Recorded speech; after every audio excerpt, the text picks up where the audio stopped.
नाक के जरिए अगर पानी अंदर चला जाए रोजा टूटता है नहीं टूटता, इंजेक्शन लगवा लिया रोजा टूटता है नहीं टूटता, ये सारी चीजें इसमें पूरे उलमा की बहुत तवील बहस होती है, बहुत बारीकियां होती हैं और बहुत गौर और खौफ के बाद उलमा फिर एक फैसला निकालते हैं और पूरी दुनिया फिर उसके ऊपर इत्तफाक कर लेती है कि जो उलमा ने कह दिया अब हम इसके ऊपर चलेंगे। तो उस फतवे के ऊपर अमल, यही तो इजमाई उम्मत है, यही चीज होती है। उलमा क्या करते हैं, कुरान से, हदीस रसूल से,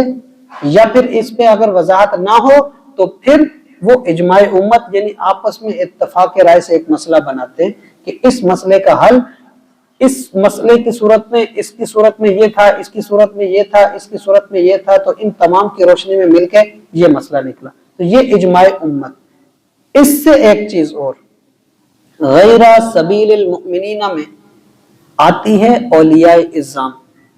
कि अगर इंसान ये कहे कि मैं कुरान पढ़ना जानता हूं, मैं हदीस पाक का बड़ा मुताला करने वाला हूं, तो मुझे किसी की क्या जरूरत, मैं तो पीरों को नहीं मानता, मैं तो औलिया को नहीं मानता, तो फिर ये तरीका भी गैरा सबीलिल मुमिनीना में दाखिल हो जाता है। क्यों? क्योंकि सहाबा ने सबसे पहले हुजूर को माना, ताबईन थे उन्होंने फिर सहाबा को माना, तबा ताबईन थे उन्होंने ताबईन को माना, इसके बाद वाले औलिया इज़्ज़ाम ने फिर इस तरह से तबा ताबईन को माना और दर्जा बदर्जा बाद वाले अपने पहले वालों को मानते आए और इसी तरह से उनके हाथ में हाथ देते देते देते देते एक तफसील के साथ वो गुजरता आया और सिलसिले चलते आए। तो आज अगर कोई इस लाइन से कटता है, आप अगर शजरे उठाएंगे ना तो आपको पता चलेगा कि किस किस ने किस किस के हाथ में हाथ दिए, और जितने नामवर औलिया इज़्ज़ाम है, बहुत सारे तो ऐसे ना जिनको हम जानते ही नहीं, लेकिन जितने भी नामवर औलिया इज़्ज़ाम है जो मुत्तफिक हो, ऐसा भी नहीं कि एक होता ना कि फला तो मानते हैं फला नहीं मानते, ये मानते हैं वो नहीं मानते, आप फकत उनका नाम उठाएं जिनको सब मानते हैं, सबके नजदीक जो मुसल्लम वलीउल्लाह, उनकी भी अगर हिस्ट्री उठाएंगे ना, कोई एक अल्लाह का वली ऐसा नहीं जिसका हाथ किसी के हाथ में ना हो,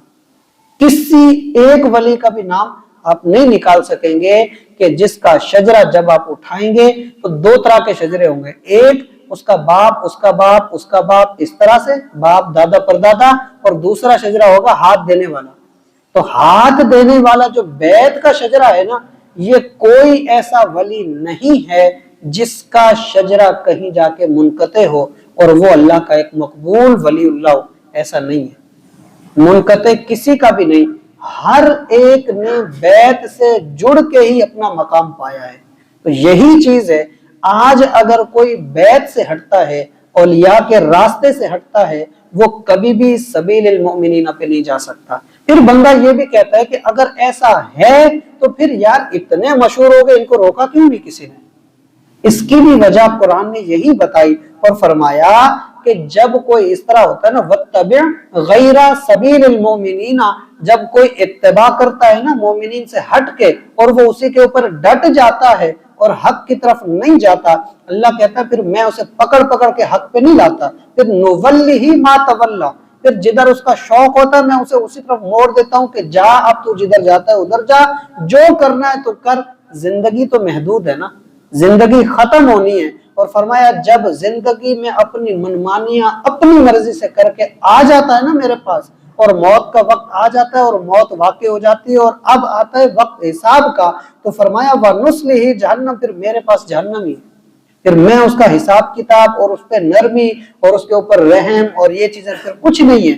अल्लाह ताला की जितनी सिफातें अपनी जगह, लेकिन कहता है ऐसा बंदा जो मेरे मोमिनीन के रास्ते से हट के अपनी जिंदगी गुजारे और उसके ऊपर हट दर्मी करके आए, तो फिर वनुस्लिही जहन्नम, फकत उसको मैं जहन्नम में डालता हूँ, और वसाअत मसीरा, और खाली जहन्नम जहन्नम नहीं होती बल्कि बहुत ही बुरे किस्म का ठिकाना उसको देता हूँ। जहन्नम में भी कई दर्जे हैं, तो फरमाया फिर छोटा मोटा नहीं, फिर उसको फिर टिका के